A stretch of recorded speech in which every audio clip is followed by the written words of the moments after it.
শুরুতেই যে খবরের দিকে নজর রাখতেই হবে, 12 বছর পর নাগপুরে সংঘ দপ্তরে প্রধানমন্ত্রী নরেন্দ্র মোদী। আর এই প্রথমবার প্রধানমন্ত্রী হওয়ার পর সংঘ দপ্তরে প্রধানমন্ত্রী আরএসএস প্রধান মোহন ভাগবতের মুখোমুখি হলেন প্রধানমন্ত্রী নরেন্দ্র মোদী। এটা কি বাধ্যবাধকতা? কারণ সামনেই বিহার নির্বাচন রয়েছে। বিহার নির্বাচনের পাশাপাশি পশ্চিমবঙ্গ এবং তামিলনাড়ুর মতো কঠিন লড়াই রয়েছে। এখানেই প্রশ্ন তুলছেন বিরোধীরা।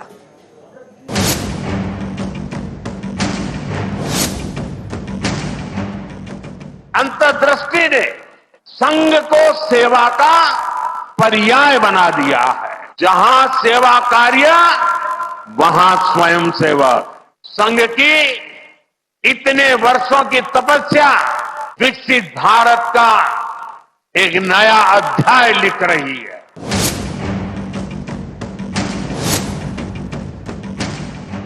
आज योग है, डॉक्टर साहब का जन्मदिन। उनके बाद जिन्होंने संघ की बागडोर संभाली, पूजनीय श्री गुरु जी, उनके नाम का प्रकल्प और प्रधानमंत्री जी का यहाँ पर उपस्थित होना, ये सारे शुभयोग यहाँ पर एकत्रित है। রবিবার নাগপুরে প্রধানমন্ত্রী নরেন্দ্র মোদী রাষ্ট্রীয় স্বয়ংসেবক সংঘের সদর দপ্তরে প্রধানমন্ত্রী হওয়ার পর এই প্রথমবার। রবিবার নাগপুরে সংঘ পরিচালিত মাধব নেত্রালয়ের শিলান্যাস করেন প্রধানমন্ত্রী। পাশাপাশি সংঘের প্রতিষ্ঠাতা কেশব বলিরাম হেডগেওয়ার এবং এমএস গোলওয়ালকারকে শ্রদ্ধা জ্ঞাপন করেন মোদী। শেষবার 2013 সালের জুলাইয়ে নাগপুরে সংঘের সদর দপ্তরে গিয়েছিলেন নরেন্দ্র মোদী। সেটা বিজেপির প্রধানমন্ত্রী পদপ্রার্থী হিসেবে মনোনীত হওয়ার পর। 12 বছর পর সংঘের সদর দপ্তরে পা রাখলেন তিনি। अंतर्दृष्टि ने संघ को सेवा का पर्याय बना दिया है। प्रयाग में महाकुंभ में देखा, वहां नेत्र कुंभ में कैसे स्वयंसेवकों ने लाखों लोगों की मदद की। जहां सेवा कार्य वहां स्वयं सेवक।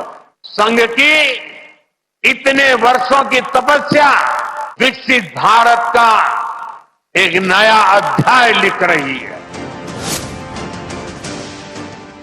दृष्टि ने संघ को सेवा का पर्याय बना दिया है। यही साधना तो हर एक स्वयंसेवक के जीवन की प्राणवायु होती है। ये सेवा साधना हर स्वयंसेवक को निरंतर गतिमान रखती है।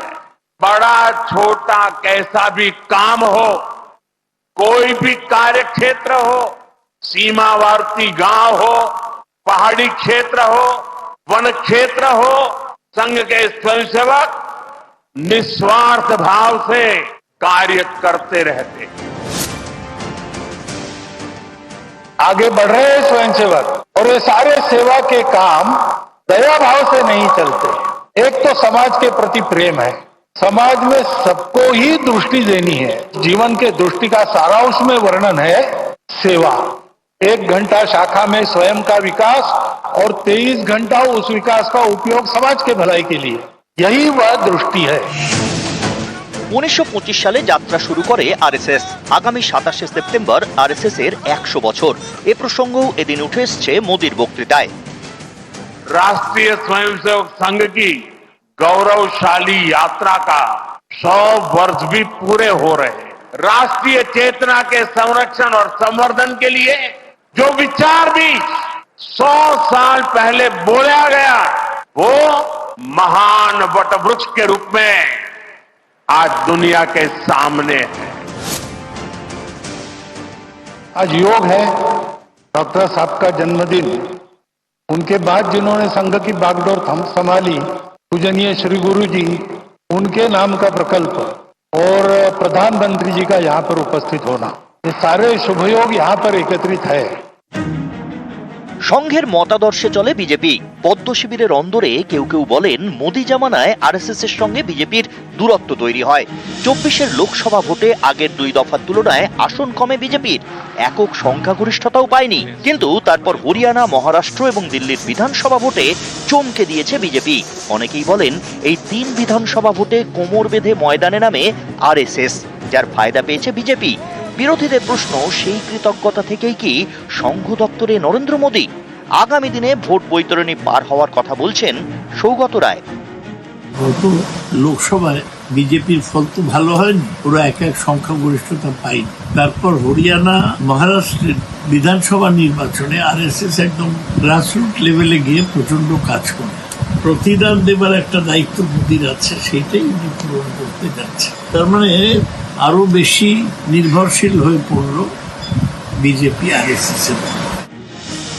সামনেই একাধিক রাজ্যে ভোট, ডবল ইঞ্জিন তৈরির নির্বাচন। এবছরের নভেম্বরে বিহারে বিধানসভা নির্বাচন, 26শে পশ্চিমবঙ্গ, তামিলনাড়ু এবং কেরলে বিজেপির কঠিন লড়াই। তার আগে সংঘের সদর দপ্তরে নরেন্দ্র মোদী সংঘ প্রধান মোহন ভাগবতের মুখোমুখি। নিউজ 18 বাংলা। আমার বাংলাতে এবার অন্যান্য খবরের দিকে নজর রাখবো। মালদার মোথাবাড়িতে দিন কয়েক আগে অশান্তি হয়, আর এই ঘটনার হস্তক্ষেপ করে কলকাতা হাইকোর্ট আর এসপির থেকে রিপোর্ট চায়। আর এই পরিস্থিতিতে যে ছবি আমরা দেখলাম, সেখানে রাজনৈতিক কর্মসূচি ঘিরে উত্তেজনা, যেখানে বিজেপি তৃণমূল দরজাও তুঙ্গে। দেখুন।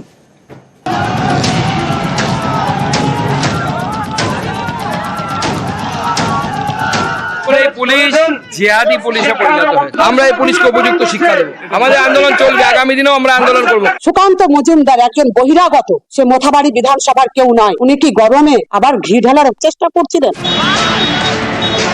কয়েকদিন আগে অশান্ত হয় মালদার মোথাবাড়ি। গত বৃহস্পতিবার একটি মিছিল থেকে বেশ কয়েকটি বাড়ি, গাড়ি এবং দোকানে হামলা চলে, ভাঙচুরও করা হয়।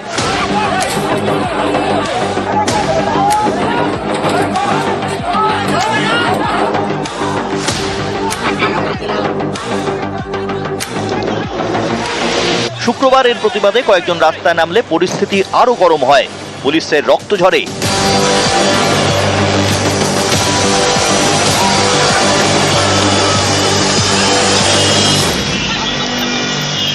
দুই ক্ষেত্রেই কড়া অবস্থান নেয় পুলিশ।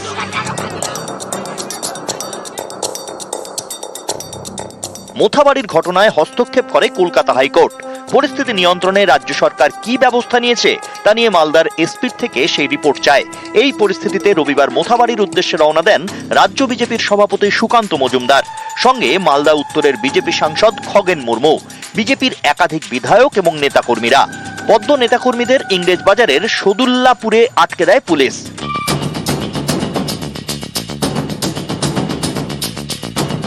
ইংরেজ বাজারের সদুল্লাপুর মোড় থেকে রাস্তা গিয়েছে মোথাবাড়ির দিকে। আগে থেকেই এই মোড়ে বিরাট বাঁশের ব্যারিকেড তৈরি করে পুলিশ। এদিন দুপুরে সেই ব্যারিকেড ভেঙে এগোনোর চেষ্টা করেন বিজেপির নেতাকর্মীরা। পুলিশ বাধা দিলে সেখানেই বসে বিক্ষোভ দেখাতে শুরু করেন সুকান্ত মজুমদার সহ অন্যান্যরা। পুলিশ জিহাদি পুলিশে পরিণত হয়েছে। আমরা এসে বললাম যে কেউ যাবে না, আমি একা যাব, কিন্তু এই পুলিশ রাজি হয়নি। থানায় গিয়ে বসবো, থানায় আপনি যারা আক্রান্ত তাদেরকে ডেকে আনবো, আমি তাদের সাথে কথা বলবো। যেখানে কলকাতা হাইকোর্টের স্ট্যান্ডিং নির্দেশ আছে, ভার্ডিক্ট আছে, যে সিভিক ভলেন্টিয়ারদেরকে কোনোভাবে ল অ্যান্ড অর্ডার মেইনটেইনের কাছে ব্যবহার করা যাবে না। সিভিক ভলেন্টিয়ার লাঠিচার্জ করতে পারে না। আজকে সেই সিভিক ভলেন্টিয়ারদেরকে লাঠি দিয়ে দাঁড় করে দেওয়া হয়। আমরা এর বিরুদ্ধে মহিলা কমিশনকে জানাতে বলেছি, মহিলাদেরকে। আমরা এই পুলিশকে উপযুক্ত শিক্ষা দেবো। আমাদের আন্দোলন চলবে, আগামী দিনেও আমরা আন্দোলন করব। সুকান্ত মজুমদার একজন বহিরাগত, সে মোথাবাড়ি বিধানসভার কেউ নয়। কেন উনি ওখানে ঢোকার চেষ্টা করছিলেন? উনি কি গরমে আবার ঘি ঢালার চেষ্টা করছিলেন? আগামী 11 তারিখ মালদা ডিএম অফিস ঘেরাও অভিযান বিজেপি করবে, আর রাজ্য থেকে কোনো না কোনো নেতৃত্ব আমরা মালদায় পাঠাবো।